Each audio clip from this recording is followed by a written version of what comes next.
Hi there everyone. Have you ever heard of Topaz Labs? Well, if not, I'm here to tell you that it is mind-blowing software. Super straightforward to use, yet so effective and extremely powerful when it comes to wanting to up your photography and just make them a little bit more polished and neatened up as an end result. Now, seeing that you're here watching this video, you've probably heard of Topaz before, you're interested in it, maybe you've even started using it, but not too sure how to use it to its full potential, if I may. So I'm here today to explain to you the basics and just to show you how simple the layout of Topaz is. They've got a number of products at hand. I use two of them, being Topaz Sharpening and Topaz Denoise. Whereas Jerry has also delved into one of their latest products, being Photo AI. I've not really touched on this, but we'll bring Jerry in a bit later to chat about that. But I'm going to talk you through two of their products that I use on a regular basis, and I have been blown away by the results. So let's jump into it.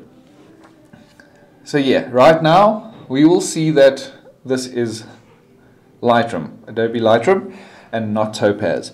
The reason being is that Topaz can be used as a standalone piece of software where you can import or open up images with your raw images and then edit them off your desktop, wherever it may be. The way I go about it is I access them from my Lightroom catalog.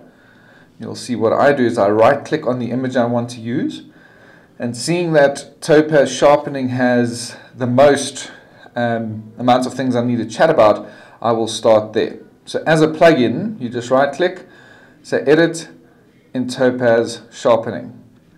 Once you do that, it's going to ask you edit a copy with Lightroom adjustments. Yes. So you want to, back to you guys quickly, you want to edit your image, your raw image in Lightroom first and create it and make it look as good and as perfect as possible, and as close to your end result as you wish.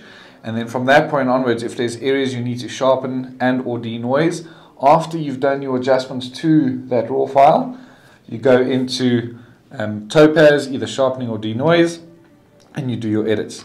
So back to Topaz. So I'm going to say yes, continue and edit.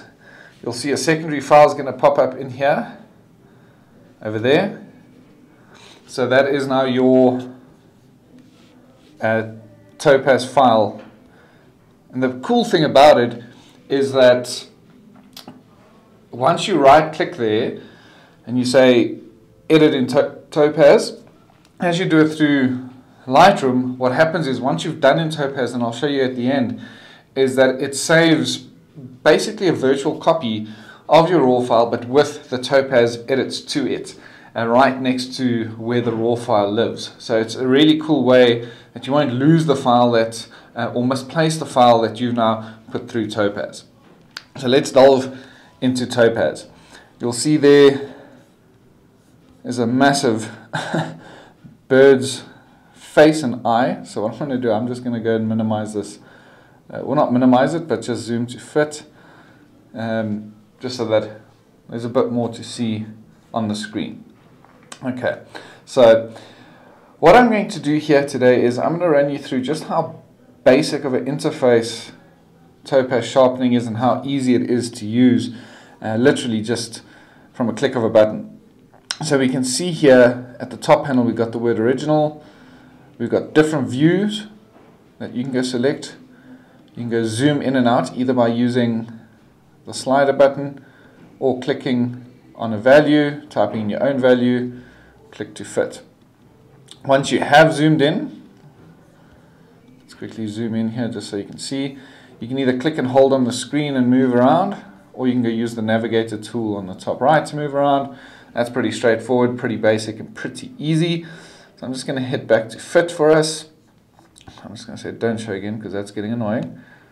Alright, now as you will see, I'm currently on single view. And what single view will do is it will give you the version of whatever model you have chosen in here, which we'll get to.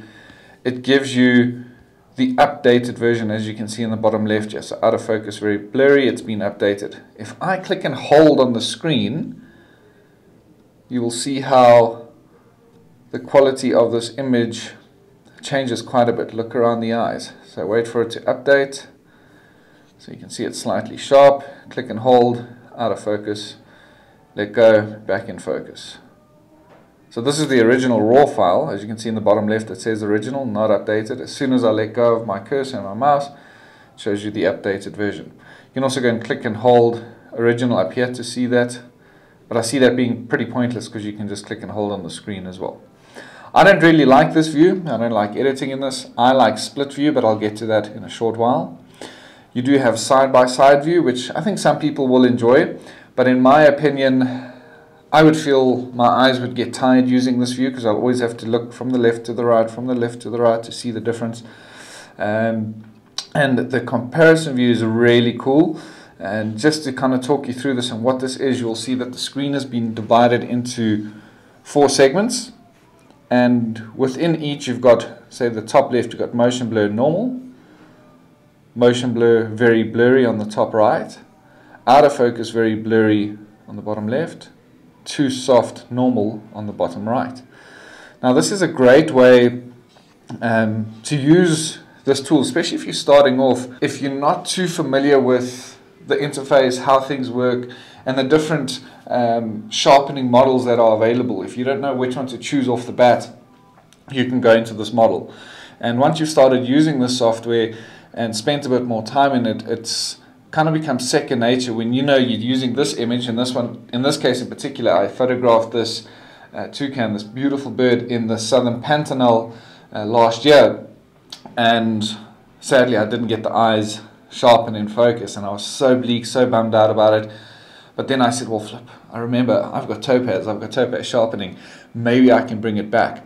And in this case I knew that the eyes were just very blurry. They were extremely blurry and out of focus. So I knew that this would be the sharpening model that I need to use on this image. So back into Topaz. The comparison view is giving us a good starting point as to what may work best for us. So looking at these 4, you can clearly see the bottom left, out of focus, very blurry, is the one that's working for us. Again, you can click and hold on the screen to see the before and after. It just takes a while for all of them to kind of update. But if I click and hold, you can see the bottom left, which was working well for us. You cannot see great detail in and around the eye. If I let go, boom, the detail's back there. So clearly, in this case, out of these 4, out of focus, very blurry is the model we want to choose. Okay, so if I go open up this model, you can also go, if none of these are working, for example, and we say, well, I want to change motion blur to something else. So if you click on the word motion blur, you'll see it highlighted as a blue tab. We can then come down to too soft, very noisy. Go click on that, and it'll replace the top left quadrant with that particular model. Alright, so that's how you go about changing models within the comparison view.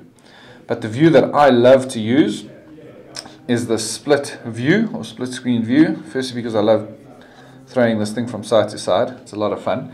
And obviously, as I'd mentioned, and doing that comparison view, we can come in and say, well, out of focus, very blurry is the one that worked best for us. Before I delve into that, what you could also make use of, and sometimes it works well, is use this automatically use recommended model for this image. And seeing what this is chosen here is out of focus, very noisy. Now, in my opinion, it pulls back a little bit of detail, but I know I photographed this image, I took the shot, so I know that this photograph was not very noisy. It was very blurry because I missed focus and I didn't find focus on the eye. So you can either go into change, click here, automatically switches off that automated or automatically selected button. You can either go click that off and then go change it from very noisy. Look at now what happens to the eye on the right, because remember the image on the left is original, as you'll see on the left, and the split screen to the right is the updated very noisy, and that's not working too well. Now if I go to very blurry and left click on that, look at how much detail I get back in that eye. And the cool thing about the split view is that you can see your difference by pulling this line from left to right. And I think it's done a phenomenal job.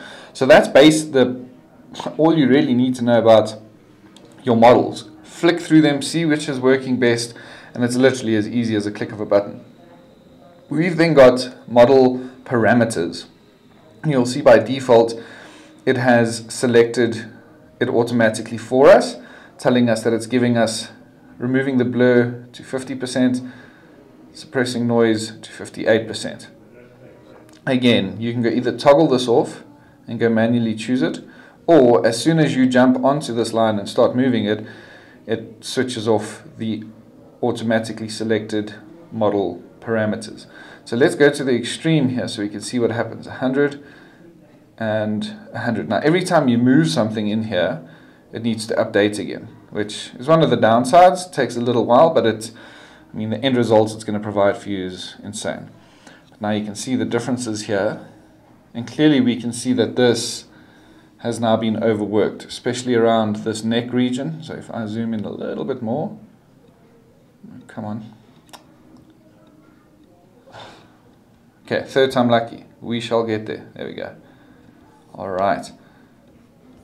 So if I now pull and hold, drag, so you can see areas around the neck have really been overworked, in my opinion, especially down here.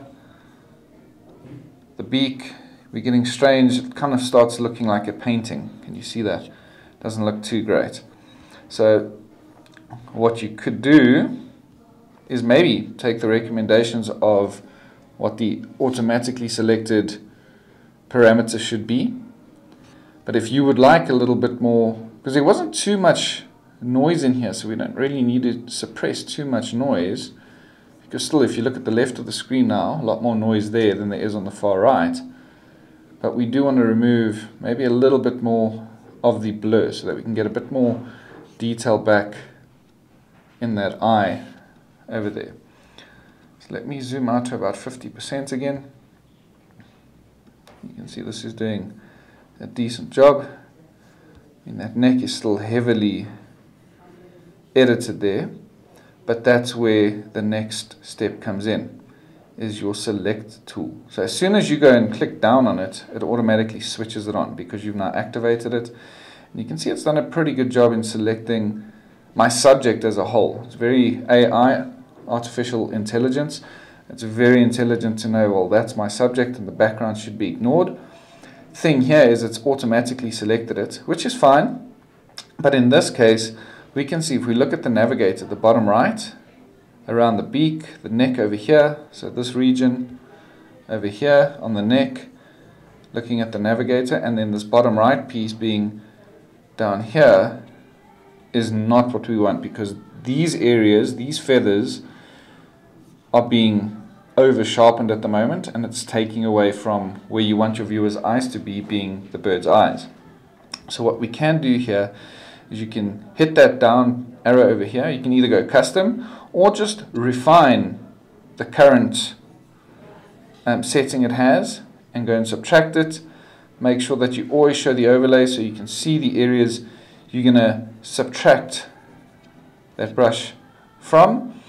But in this case, it's going to be a lot more painting. I just need to really focus on the eyes in this case. So what I'm going to do is I'm going to do undo changes, and I'm going to go into custom. You'll see this entire screen is now white. And what I'm going to do is increase the size of my brush, make it massive. I'm going to subtract literally everything off this image real quick. So I've made a huge brush, because remember the overlay where you see the red is where this will be applied to. Now I'm going to go into add, and I'm going to make the size of the brush a lot smaller, and I'm literally going to, let's zoom in a bit so we can just see the eyes a bit better. I'm literally going to go paint this region. You could also go in and be edge aware, so they can kind of pick up on the edges so it doesn't go over. But in this case, it's not that important. Reason being is that it's not really going to sharpen up the background too much. But here we want to focus on the eyes.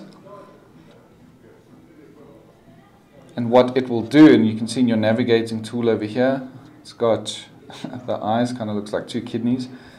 But what we can do is now go and remove everything off the edges. Let's go increase the size of this. So it left some stuff on the edges because you can't have no filter applied according to Topaz sharpening. So just go get rid of those edges. Okay, something like that to me looks okay. Just gonna make sure there's nothing in the middle here. All right, so we can now go put this off because we know where the overlay is happening, and we can see the sharpness has been applied to the eyes, which looks really, really good. If I go into 100% here, okay, I just want to put this down and say update, move this across, look at the difference there and the detail that we get back in this eye. It is just ridiculous.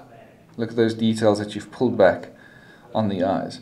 You can be a bit more finicky, and when you're applying those custom brushes and applying the filter to the areas that you want to sharpen, because you're also suppressing noise, you could leave it in the background a bit more to go drop the noise slightly. But for the purpose of this exercise, I just wanted to show you how well this software can pull back detail that was not there in the past. One last show and tell here. Let me just move this across. So that is my raw file. Pulling it far to the left, that is my edited file in Topaz. It is crazy how much detail one can pull back using this software. And then from this point onward, you can just close that up. Post-processing, if you want to add more grain to it, you can. But yeah, in this purpose of this, I'm not going to. I don't know why you want to make things more grainy. But at the end of it, you simply just click on apply. It runs through this process, and you'll see it throws us back into Lightroom. Now we've got 1 of 1, 1 of 2, and 2 of 2. Alright, so if I double click on that and I hit I for information, you will see that 2 of 2 is my .orf, my Olympus raw file. Image on the left is the edit.tiff. So this is the file that came out of Topaz. And as I've mentioned, it puts it right next to the raw file, which is really cool. Now if I go and highlight the two of them and hit C for compare, we can now, let me just hit L, we can now see, if I zoom into this, or should I zoom into that side? Alright, it's not, oh there we go, oh, it zoomed in a hell of a lot. But you can see there, a lot more detail on the left compared to the raw file on the right. So the software is incredibly powerful and something I would highly recommend you look into. It's not that pricey, and in my opinion it is extremely worth it for if, like that toucan shot for example, is something that I really wanted, this bird with this big beak looking directly towards me, but the thing is this bird never sat still. Its head was left, right, up, down, just so busy, and I was frustrated trying to get this photograph, and I didn't get it in the end because I just couldn't lock onto the eye quick enough because this thing was just too damn fast. But thankfully Topaz or Sharpening AI has allowed me to create a really cool looking photograph. Very, very, very cool. There is one more image I want to share with you, and again an image I photographed in the Pantanal, actually the same lodge, same place. This was a really, really challenging bird to photograph. Very fast, so I needed a fast shutter speed. The light conditions on this day, appalling, not great. And so therefore I had to use high ISOs in order to or in order for my camera to give me a fast enough shutter speed to freeze this bird in its action and what it was doing. Now, this bird is this little guy over here. So you can see this is my raw file, little hummingbird, but you can see due to the high noise, let's go there. Oh, so ISO wasn't actually that high, to be honest, but a lot of noise in here. You see all this noise. And it's not a bad photograph, but I would like to get a bit more detail back on my bird, and I would like to reduce noise in the background, reduce noise on the subjects being the bird and the flowers. And there is an incredible tool for this.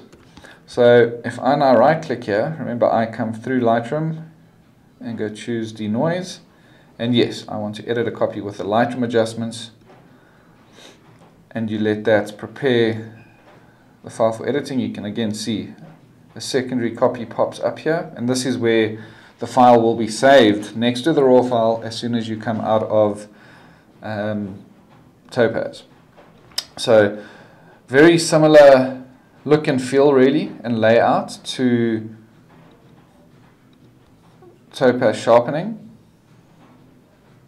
In terms of clicking and holding, you can see the before and after, single view, split view, comparison view, all that kind of stuff, pretty much the exact same.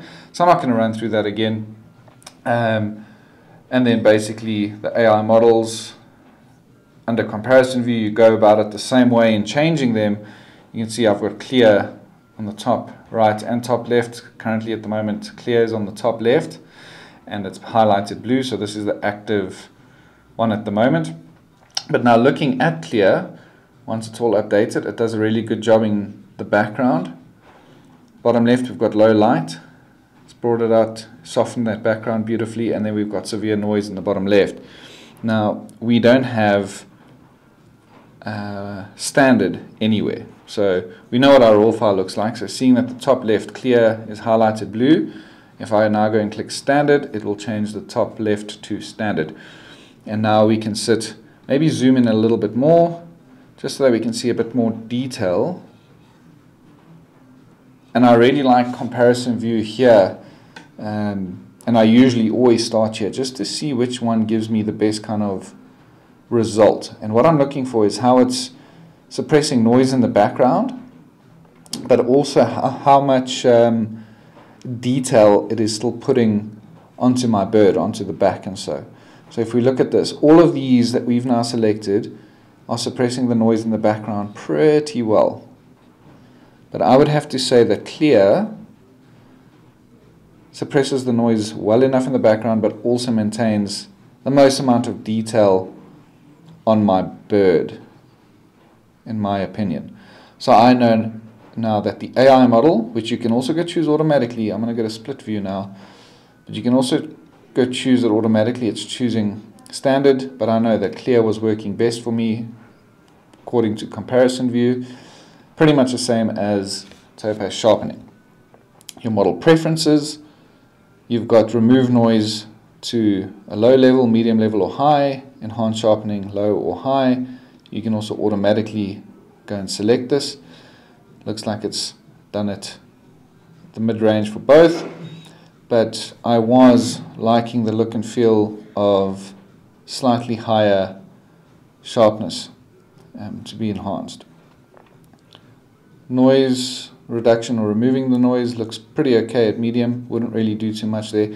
So you have slightly less control in terms of moving sliders left to right here, and therefore it makes it very easy, like I said, a click of a button away. And again, under post-processing you've got a bit more detail here than you did in AI sharpening, whereas AI sharpening was just adding grain, but here recovering original details, so details that was lost. But we need to be mindful that when we use the slider, it is also going to affect what's happening in the background, like this piece of black vegetation over here. So we don't want to be too heavy-handed there, but we want to recover a good amount of original detail.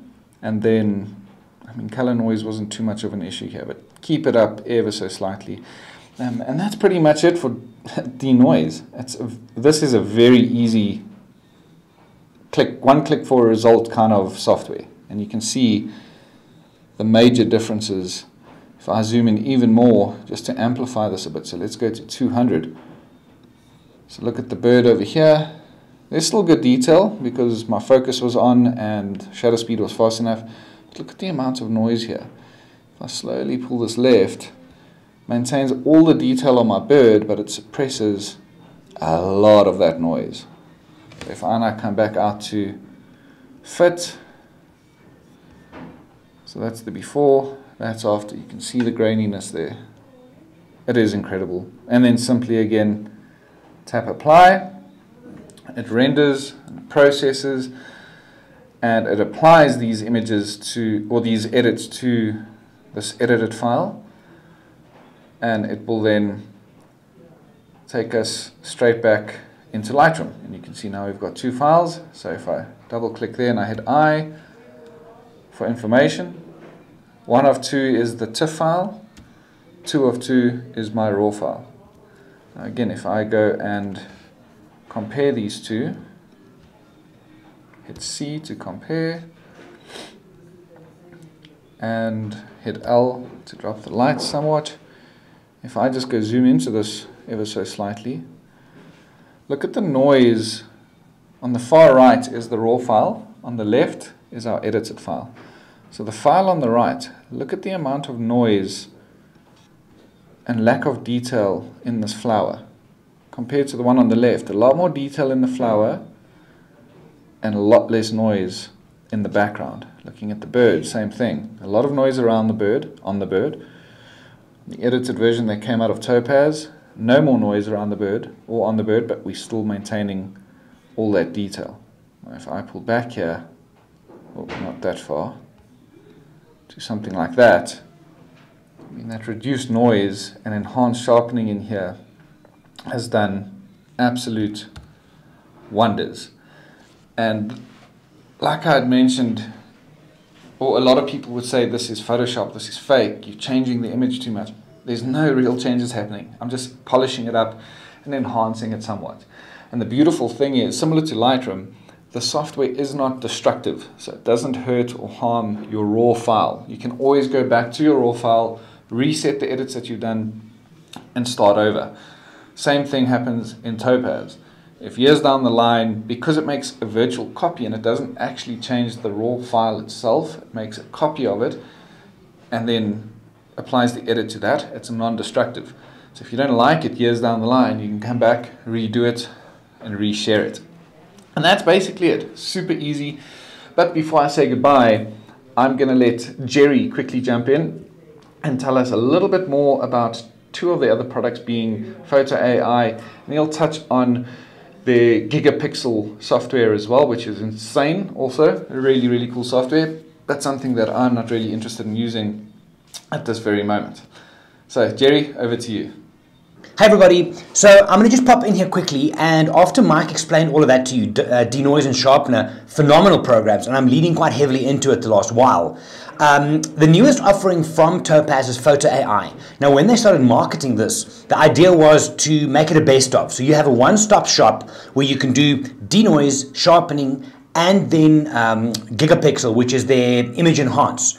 Gigapixel will touch on at the end, but let me show you quickly here. I'm going to do this in Photoshop, same thing in Lightroom, but just to give you a quick idea of what Photo AI can do for you. So I'm in Photoshop here, just an image from Iceland, filter, Topaz Labs, and here, denoise and sharpen. Those are the two that Mike has shown you already. So let's go into Photo AI.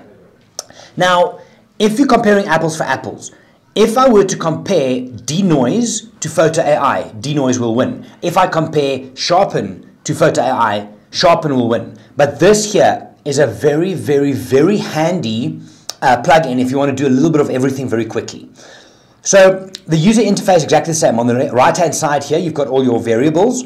So you can see here, image quality, remove noise, which is basically denoise, sharpen, sharpener, recover faces. This is one where it will pick up human faces and kind of try and make it a bit more clean, and then enhance. So under remove noise, if I open this, there's not as many sliders as there are inside of the original, the big denoise app that Mike showed you, but still very, very effective. So by default, I've got mine set up that it automatically does remove noise. I can now say do sharpening as well. And you'll see inside the sharpening panel, also not that many variables. There's less than there were with the one that Mike showed you, but still very, very powerful. The one thing, and I'm not sure Mike mentioned this earlier on, is for me, the rendering inside of Topaz can take quite a while, but it's definitely worth it. So that would be there. I can turn them on and off as I need them. Underneath there, recover faces. There's no faces in this, so it won't work. But this is simple. You click it on, it finds the face, and it smooths it out and sharpens it as well. Now, at the bottom here, enhance resolution. This here would be gigapixel. Right? Now, if you look at the bottom, resizing is not supported in Adobe Photoshop. So when I run Gigapixel, I do that as a separate. It's a standalone app. It looks exactly like this. And you can then say, you simply type in, I want the image to be this size, and then Topaz upsizes it for you. It is remarkably effective. I've taken iPhone shots and I've blown them up dramatically huge. But as a recap here, so Autopilot will do all of this for you. You can do remove noise, which is the same as denoise. You've got sharpen, which is the same as sharpen AI. And then also you can enhance resolution if you run this out of Photoshop, out of Lightroom. So back to me here. Very, very nice addition to the Topaz family. I've been using denoise and sharpen for quite some time, and it's very effective. I got Photo AI, and I'm finding myself right now, for the majority of my images, jumping into Photo AI, just do a quick one and out. That's if I'm just doing something for Instagram. However, if I'm giving the image a lot of TLC, personally, I normally run denoise first and then sharpen. That's if I'm spending a lot of time. Like with a lot of my Iceland images and the landscapes, I'm spending a lot of time making it look nice. So denoise first, then sharpen. But if I just want to jump in quickly and enhance any image very quickly for online, Photo AI definitely want to look at. I'm going to give you back to Mike. Awesome. Thanks for that, Jerry. And thank you all for your eyes and your ears. I hope that you've learned something throughout this quick little run through as to what Topaz Labs is all about. And I hope it's inspired you. If you have not yet downloaded and started using Topaz, I'm sure by now, if you've watched up until this point, you should have already downloaded it. It is insane software, well worth it. And if you have been using it but weren't too sure as to how, where, and like there aren't really any hidden gems within the software to find, but hopefully this has provided some clarity for all of you. And please know that if you do ever have any questions regarding, may it be Topaz, Lightroom, Photoshop, cameras in general, travel, photography, Safari, or just want to chat, feel free to get in touch. We're always happy to assist, always happy to chat. But thanks again for your time, and yeah, cheers for now.